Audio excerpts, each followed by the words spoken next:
se não tens mulher nem filhos, não precisas de uma casa grande. Essas palavras ecoaram na minha cabeça no exato momento em que o meu irmão Rui atravessou a porta da sala carregando uma mochila e um sorriso cínico no rosto.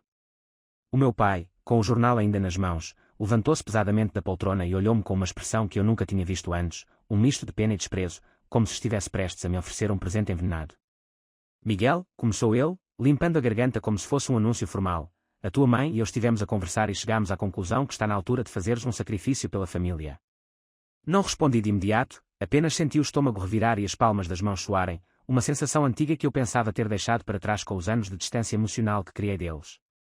O Rui precisa de um sítio para construir vida, formar família, e tu sempre foste mais sozinho, mais fechado no teu mundo, continuou ele, desviando o olhar para a janela, como se procurasse uma desculpa no horizonte nublado. Vocês querem que eu entregue a minha casa? A pergunta saiu num tom baixo, quase inaudível, mas carregada de uma raiva que ameaçava explodir a qualquer instante. A casa que eu paguei, que eu construí pedra por pedra enquanto o Rui não fez mais do que saltar de emprego em emprego, de dívida em dívida. A minha mãe, que até então mantinha o silêncio, entrelaçou os dedos sobre o avental gasto e murmurou, Miguel, tu és forte, és independente, podes recomeçar em qualquer lado. O Rui, ele precisa de estabilidade.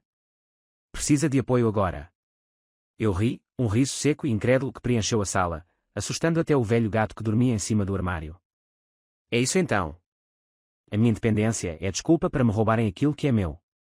O Rui, que até então fingia humildade encostado à ombreira da porta, deu um passo à frente e encolheu os ombros como quem diz, é a vida. A casa é grande demais para ti, Miguel. Não faz sentido manteres tanto espaço para ti sozinho. E eu tenho a Sara, o bebê a caminho. Achas justo ficarmos apertados num teu enquanto tu ocupas 3/4 para nada?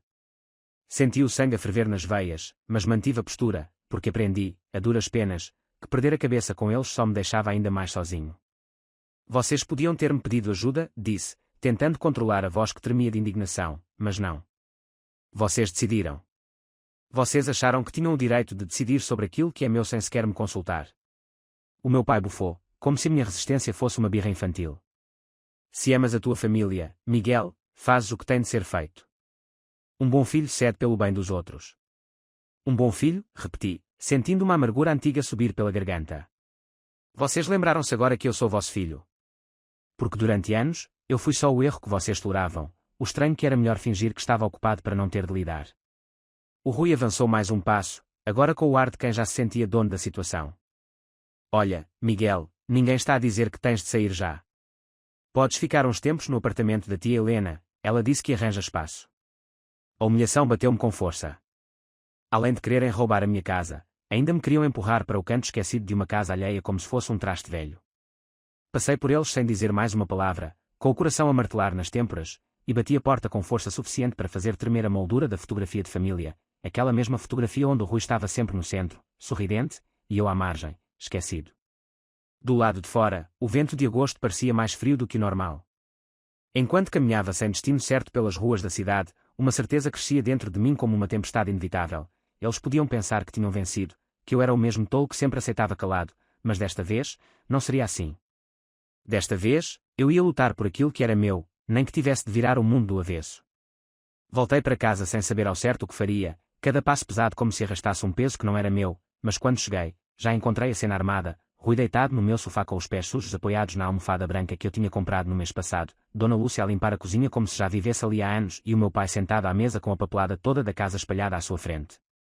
Miguel, disse o meu pai, nem sequer me dando tempo para respirar, estivemos a falar enquanto saíste, achamos melhor acertarmos já os detalhes para não haver confusões depois. Sentei-me na poltrona, sem largar a mochila que trazia às costas, e olhei para ele sem dizer nada, esperando, querendo ver até onde iam levar aquela loucura. O Rui precisa da casa a curto prazo, a Sara já não pode esperar, sabes como é difícil encontrar algo nesta cidade, continuou ele, ajeitando os papéis como se estivesse a vender um carro usado e não a vida do próprio filho. A minha mãe interrompeu, a voz embargada por uma falsa tristeza que não me enganava mais, pensámos em te ajudar com o primeiro mês de renda em outro sítio, filho, só para não dizeres que não nos importamos contigo. Que generosidade, murmurei, sentindo a raiva subir como uma maré lenta, depois de me tirarem tudo, ainda me oferecem esmolas. O Rui soltou uma gargalhada baixa e irritante, sem nem se dar ao trabalho de disfarçar o desprezo. Não dramatizes, Miguel, tu és o solteirão livre da família, vais tirar isto de letra. Levantei-me da poltrona e fui até à mesa, Olhei os papéis que o meu pai tinha espalhado e vi ali o contrato de transferência, redigido às pressas, com lacunas grotescas que indicavam que nem sequer tinham o cuidado de tornar a coisa legal. Estão tão desesperados que nem tentaram esconder a ilegalidade disto, disse, sem conseguir conter o desprezo. Não és obrigado a assinar, respondeu o meu pai com calma forçada, mas se não o fizeres, nós próprios vamos tratar disso por outros meios. Miguel, lembra-te que o Rui precisa desta casa para a família dele. Senti vontade de gritar, de partir aquela mesa ao meio, mas em vez disso peguei no telemóvel, liguei para o meu advogado e, com eles a olhar, marquei uma reunião para o dia seguinte. Podem esquecer esta palhaçada, disse, guardando o telefone, se quiserem a minha casa, vão ter de me tirar pela justiça. A minha mãe levou a mão ao peito, fingindo uma indignação teatral, e o meu pai limitou-se a abanar a cabeça, como se eu fosse uma decepção previsível. Se é guerra que queres, disse ele com voz fria, é guerra que vais ter. Saí de casa novamente, agora decidido a não voltar enquanto não tivesse uma estratégia, porque se eles pensavam que podiam simplesmente apagar-me da vida deles como se eu fosse um erro administrativo, estavam muito enganados. Fui direto para a casa do meu amigo João, alguém em quem eu podia confiar, alguém que conhecia toda a minha história com aquela família que só sabia exigir sem nunca dar nada em troca. Quando bati à porta, ele atendeu com uma expressão de surpresa que mudou rapidamente para preocupação assim que viu a minha cara. Miguel, o que aconteceu? Perguntou, abrindo espaço para eu entrar. Eles querem roubar-me a casa, respondi, largando a mochila no chão, e acham que eu vou sorrir e agradecer. Sentámo-nos na cozinha enquanto ele me servia um café forte, e eu contei tudo, sem esconder nada, cada detalhe sujo daquele plano nojento. João ouviu em silêncio, sem interromper, o que me deu forças para terminar sem me perder no meio da raiva. Não podes deixar isso passar, disse ele depois de alguns minutos, tens de lutar, nem que seja sozinho. Não estou sozinho, respondi, encarando-o com firmeza, tenho a verdade do meu lado e agora tenho a ajuda certa. Ele assentiu e fomos traçando um plano, listando tudo o que eu precisava reunir, documentos, recibos, provas de pagamento, mensagens, qualquer coisa que provasse que aquela casa era minha e que a tentativa deles de me desalojar não passava de um golpe desesperado. Passei a noite toda vasculhando o que tinha no telemóvel e nos e-mails, enquanto o João me ajudava a montar uma linha do tempo clara e objetiva, preparando-me para o que viria. Na manhã seguinte, fui direto ao escritório do Dr. Luís, o advogado mais temido do tribunal local, alguém que eu sabia que eles respeitavam e temiam. Expliquei toda a situação sem floreios, mostrando os papéis que tinham tentado me fazer assinar e detalhando cada atitude recente dos meus pais e do meu irmão. O Dr. Luís ouviu tudo com atenção e, no fim, soltou um pequeno sorriso, o primeiro sinal de esperança que eu tinha visto em dias. Miguel, disse ele, enquanto folheava os documentos, o que eles estão a fazer é completamente ilegal. Esta casa é sua, está em seu nome, e ninguém pode forçá-lo a sair sem uma ordem judicial que, no caso deles, jamais conseguiriam obter. Senti um peso sair dos meus ombros, mas também sabia que aquilo era só o começo. O Dr. Luís explicou que iríamos enviar uma notificação formal imediatamente, proibindo qualquer tentativa de ocupação ou transferência sem o meu consentimento, e que qualquer descumprimento resultaria numa ação judicial pesada. Saí do escritório com um dossiê de provas e instruções claras, voltar para casa e deixar bem claro que não estava disposto a ceder 1 milímetro. Era a minha casa, a minha vida, e ninguém, nem mesmo aqueles que deviam ter-me protegido, ia tirar isso de mim. Bati a porta de casa com força suficiente para fazer eco no corredor inteiro e, assim que entrei, senti todos os olhares voltarem-se para mim como se eu fosse o intruso. A minha mãe estava sentada na sala com uma expressão azeda, o meu pai estava ao telefone falando baixo e o Rui, espalhado no meu sofá, fingia não se importar mas não conseguiu esconder a tensão no olhar. Atravessei a sala sem dizer uma palavra, peguei a carta do advogado na mochila e coloquei-a sobre a mesa, empurrando na direção do meu pai. Leiam, disse com a voz firme, e pensem bem antes de dar o próximo passo. O Rui foi o primeiro a reagir, levantando-se num salto, tirando o papel das mãos do meu pai e lendo rapidamente, a testa franzida. Que merda é esta, Miguel? Vais mesmo processar a tua própria família? Olhei para ele sem piscar. Se for preciso, vou, respondi, e não pensem que estou a brincar. O meu pai levantou-se devagar, a testa brilhando de suor, e encarou-me como se me visse pela primeira vez. Pensámos que eras melhor do que isto, Miguel, disse, a voz carregada de falsa decepção, mas vejo que és igual aos outros, pronto a apunhalar a família pelas costas por causa de umas paredes e uns tijolos. Não é por umas paredes, disse, atravessando a sala e parando à frente dele, é pela dignidade que vocês tentaram roubar de mim, é pela falta de respeito que sempre mostraram, é porque finalmente percebi que vocês nunca me viram como parte desta família. A minha mãe levantou-se, a voz falhando enquanto tentava manter a pose. Não tornes isto pior do que já é, Miguel. Ainda podemos resolver tudo de forma civilizada. Ri sem vontade e encarei a resolver. Depois de tentarem varrer-me da minha própria casa. Não há mais conversa, agora só através do advogado. O Rui, incapaz de controlar o temperamento, atirou a carta para o chão e avançou um passo como se quisesse me intimidar. És um egoísta do caralho, Miguel, cuspiu, não mereces nada do que tens. Mantive a postura, porque sabia que era exatamente isso que ele queria, provocar-me, fazer-me perder a razão. Se pensas que vais ganhar, disse ele, os olhos cheios de raiva, estás bem enganado. O pai tem amigos no cartório, conhecemos muita gente, achas mesmo que um papel vai impedir-nos de fazer o que tem de ser feito? O meu pai pôs-lhe a mão no ombro, tentando acalmá-lo, mas já era tarde demais, o veneno já estava todo derramado no chão daquela casa.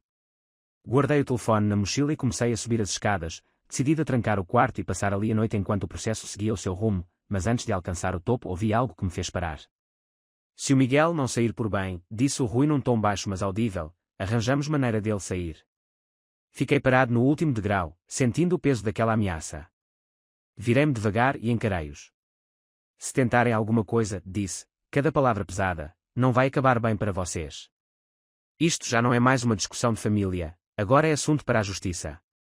O meu pai abriu a boca para responder, mas apenas suspirou e virou as costas. A minha mãe ficou parada ali, como uma sombra, olhando para mim como se tivesse perdido algo que nunca teve. Fechei a porta do meu quarto, tranquei e encostei-me contra ela, respirando fundo para não me deixar levar pela raiva. Peguei no telefone e liguei para o João. Eles ameaçaram-me, disse assim que ele atendeu. Queres que eu vá até aí? Perguntou ele sem hesitar. Ainda não, respondi, mas preciso que fiques atento. Se eu não te ligar amanhã de manhã, chama a polícia. Passámos alguns minutos combinando sinais e planos de emergência, como se estivéssemos a preparar-nos para uma guerra verdadeira, e depois desliguei, deixando o telefone carregando na cabeceira. Passei horas sem conseguir dormir, ouvindo cada rangido da casa, cada sussurro abafado vindo do andar de baixo, sentindo o clima pesado que pairava como um veneno invisível. Às 3 da manhã, ouvi passos no corredor, suaves mas determinados. A maçaneta da porta mexeu-se, primeiro devagar, depois com mais força. Levantei-me em silêncio, peguei a cadeira mais pesada do quarto e encostei-a contra a porta, bloqueando qualquer tentativa de entrada. Miguel, chamou a voz do Rui do outro lado, arrastada e carregada de ameaça, não tens de fazer isto tão difícil. Dá-nos a casa e ninguém se magoa. Sai da minha porta, Rui, respondi num tom baixo mas firme, não vou repetir. Ouvi-o rir-se, uma risada curta e amarga, e depois passos afastando-se pelo corredor. Deitei-me na cama sem fechar os olhos, esperando, contando cada minuto até o nascer do sol. Quando a luz da manhã finalmente rompeu pelas frestas da janela, vesti-me sem fazer barulho, peguei a mochila e abri a janela do quarto. Saltar do primeiro andar não era ideal, mas era melhor do que arriscar um confronto naquele ambiente que já não era mais seguro. Caí com um baque seco no jardim de trás, torcendo o tornozelo mas ignorando a dor, e saí a correr pelo beco até chegar à rua principal. Liguei para o João enquanto caminhava. Preciso de um sítio para ficar, disse, tentando recuperar o fôlego. Vem para cá, respondeu ele sem hesitar, aqui estás seguro. Entrei no primeiro táxi que passou e pedi para me levar para a casa dele. Enquanto o carro se afastava da minha antiga rua, olhei para trás e jurei que seria a última vez que deixaria alguém roubar-me a paz daquele jeito. O João abriu a porta ainda meio ensonado, mas assim que viu o estado em que eu estava, cedeu passagem sem fazer perguntas. Sentei-me na cadeira da cozinha e comecei a explicar tudo o que tinha acontecido durante a noite, enquanto ele preparava um café forte, ouvindo em silêncio, apenas interrompendo de vez em quando para confirmar detalhes importantes. Quando terminei, ele passou a caneca pelas mãos e disse com calma, eles não vão parar, Miguel. Gente assim não aceita ser contrariada, não se vai resignar a perder. Concordei, sabendo que o João tinha razão, mas desta vez eu estava preparado para ir até o fim. Saímos logo depois para o escritório do Dr. Luís, levando tudo o que tínhamos juntado, documentos da casa, comprovativos de transferências, até fotografias antigas mostrando a minha presença contínua ali desde o primeiro dia. Quando chegamos, o advogado já estava à nossa espera com uma expressão grave. O Dr. Luís mandou-nos sentar e abriu uma pasta azul cheia de papéis novos. Recebi esta manhã uma resposta do advogado deles, disse ele, mostrando uma carta formal com o timbre de um escritório conhecido na cidade. Eles alegam que a casa foi comprada com fundos familiares e que, portanto, pertence a todos. Senti o sangue ferver, mas mantive a boca fechada, esperando que ele continuasse. Obviamente, isso é falso, disse o Dr. Luís, temos provas suficientes para mostrar que foste tu que arcaste com tudo, que foste tu que registaste a casa em teu nome. No entanto, o que eles estão a tentar fazer é desgastar-te, obrigar-te a desistir pelo cansaço e pela pressão. Cruzei os braços, sentindo o peso da situação nas costas. Não vou desistir, disse, olhando o advogado nos olhos. Podem fazer o que quiserem. Eu vou até ao fim. Ele assentiu e continuou. Enviei uma contra-notificação esta manhã. Se tentarem entrar na casa ou retirar algum bem sem tua autorização, podemos abrir um processo por invasão de propriedade e roubo. A polícia já foi informada da situação. Senti uma ponta de alívio, mas também sabia que aquilo era apenas o começo. Deixámos o escritório com instruções claras: documentar tudo, não responder a provocações, acima de tudo, manter a calma. No caminho de volta para a casa do João, o telefone tocou. Era a minha mãe. Ignorei a primeira chamada. Ela ligou de novo. E de novo. Finalmente, atendi, mais por curiosidade do que por vontade de falar. Miguel, começou ela, a voz doce como eu não ouvia há anos, precisamos conversar, filho. Ri sem vontade e respondi, agora querem conversar. Depois de tentarem roubar a minha casa pelas costas. Ela suspirou, fingindo uma tristeza que não me enganava. Fizemos tudo a pensar na família. Tu sabes que sempre fomos uma família unida. Mordi o lábio para não explodir de raiva. Sempre fomos unidos quando vos interessava, disse, quando eu fazia o que queriam. Quando precisava de vocês, onde estavam? Houve um silêncio do outro lado da linha, pesado. Depois ela falou, num tom mais áspero. Se não queres ajudar o teu irmão, vais acabar sozinho, Miguel. E depois não digas que não tentámos avisar. Desliguei sem responder. Chegando à casa do João, vi que ele já estava a organizar um quarto para mim, um gesto simples mas que me deu uma sensação de segurança que eu não sentia havia muito tempo. Passei o resto do dia a ajudar no que podia, arrumando, fazendo pequenas tarefas para ocupar a cabeça, tentando não pensar no que os meus pais e o Rui poderiam estar a planear. Mas ao final da tarde, a realidade voltou a bater-me na cara com toda a força. O João recebeu uma mensagem de um conhecido que trabalhava no cartório. O teu irmão e os teus pais tentaram registar a casa no nome deles, dizia a mensagem, mas foram impedidos por falta de documentos. Sentei-me no chão da sala, o coração a bater descompassado. Eles não iam parar. Iam tentar tudo. Liguei imediatamente para o Dr. Luís, que pediu que nos encontrássemos no dia seguinte para planejar os próximos passos. Depois passei horas ao telefone com companhias de seguros, bancos e cartórios, atualizando cadastros, reforçando proteções, fazendo tudo o que podia para blindar-me legalmente. Naquela noite, enquanto o João já dormia, fiquei sozinho na sala, pensando em tudo o que tinha perdido e no que ainda podia perder. Não era só a casa. Era o que ela representava. Era o esforço de anos, era o símbolo de uma vida construída com sacrifício, algo que ninguém, nem mesmo a minha própria família, tinha o direito de roubar. Quando finalmente adormeci no sofá, o cansaço físico venceu a mente em alerta. Acordei com uma mensagem do Dr. Luís: precisamos falar pessoalmente. Há algo que descobri que pode mudar tudo. Vesti-me às pressas e saí com o João, que insistiu em acompanhar-me. Chegámos ao escritório ainda antes das 9 da manhã e fomos recebidos com uma expressão séria. Miguel, começou o Dr. Luís, fiz algumas buscas aprofundadas nos registros antigos da casa e encontrei algo muito interessante. Estendeu-me uma folha de papel amarelado, datada de 10 anos atrás. Li com atenção e senti o chão fugir dos meus pés.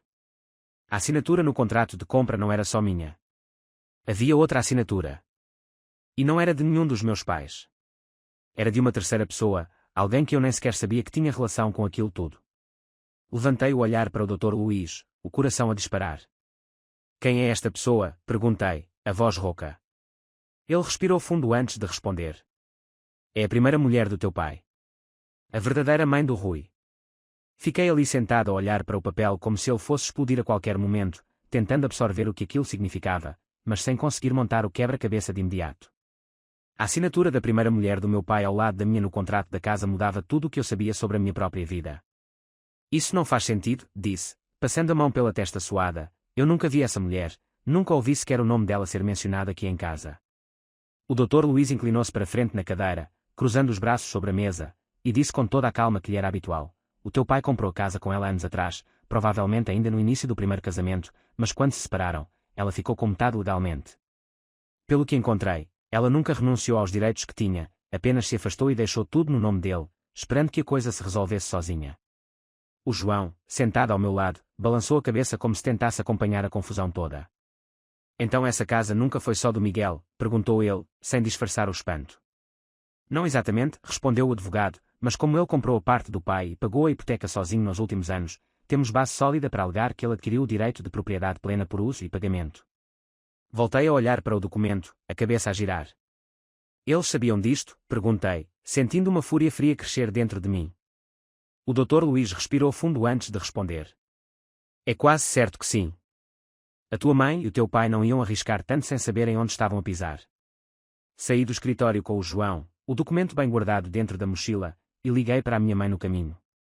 Ela atendeu quase imediatamente, como se estivesse à espera da minha ligação. Miguel, disse ela, com aquela voz artificialmente doce que eu já reconhecia de longe, já pensaste melhor no que te propusemos. Ri sem vontade e fui direto ao ponto. Sabias que a casa nunca foi só do pai? Sabias que metade dela pertencia à mulher que ele casou antes de ti?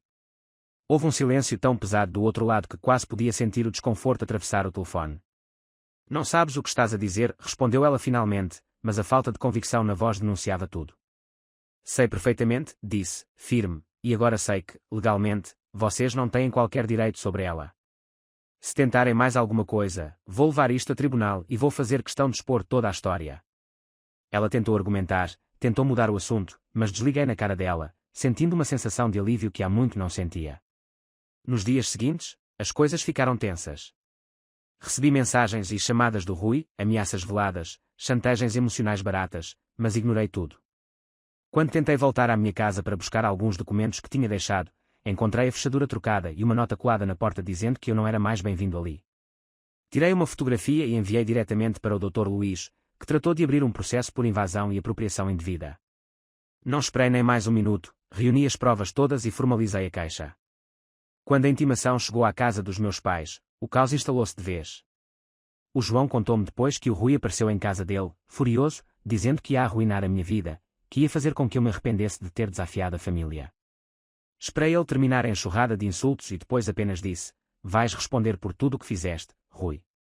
E desta vez ninguém vai poder proteger-te. Ele tentou avançar para cima de mim, mas o João meteu-se no meio e mandou-o embora com palavras tão duras que até eu me surpreendi. O tribunal marcou uma audiência de urgência. No dia, os meus pais e o Rui apareceram vestidos como se fossem santos incompreendidos, tentando passar a imagem de uma família destruída pela ambição de um filho ingrato. Mas a verdade não precisava de ser adornada. O Dr. Luís apresentou as provas, os contratos, os pagamentos, os e-mails que mostravam a tentativa de me expulsar à força da minha casa. Mostrou também a ligação com a primeira mulher do meu pai, cuja parte nunca tinha sido transferida legalmente, desmascarando a fraude que eles estavam a tentar montar. A juíza foi direta. Declarou a casa como propriedade minha, ordenou a expulsão imediata de qualquer ocupante não autorizado e abriu um processo separado para investigar as ameaças e tentativas de fraude. Quando saímos do tribunal, os três passaram por mim sem olhar, derrotados, mas sem coragem de admitir que tinham sido eles próprios que destruíram qualquer laço que ainda pudesse existir. O Rui ainda murmurou alguma coisa, mas nem me dei ao trabalho de responder. Voltei para a minha casa no mesmo dia, rodeado pelo silêncio que eu mesmo reconstruíra, sem festa, sem grandes vitórias, apenas a sensação crua de ter recuperado aquilo que sempre foi meu. Dias depois, recebi uma carta simples no correio, sem remetente, apenas um bilhete rabiscado às pressas. Nunca mais voltaremos a falar contigo. Escolheste estar sozinho. Li aquilo e coloquei no lixo sem hesitar. Talvez fosse isso mesmo. Estar sozinho era melhor do que viver cercado de quem só sabia exigir e destruir. Voltei para o meu quarto, sentei-me na cama que eu mesmo tinha montado anos atrás, e pela primeira vez em muito tempo senti que não devia nada a ninguém. Não era uma vitória gloriosa. Era apenas o fim necessário de uma história que nunca deveria ter começado da forma que começou.